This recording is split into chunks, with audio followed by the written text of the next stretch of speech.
Welcome back to Gear Up Windows YouTube channel. In this video, we will guide you on how to check the file system of a drive in Windows 11 settings. So first click on this one start button and then click on this one settings. Then select system in the left sidebar. On the right, scroll down and find this one settings, a storage tab. Then click on this one advanced storage settings. Then under advanced storage settings, click on this one disks and volumes.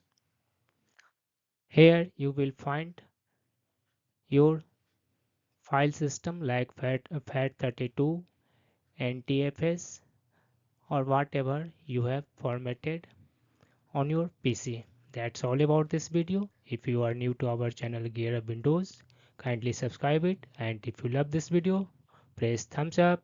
Bye bye.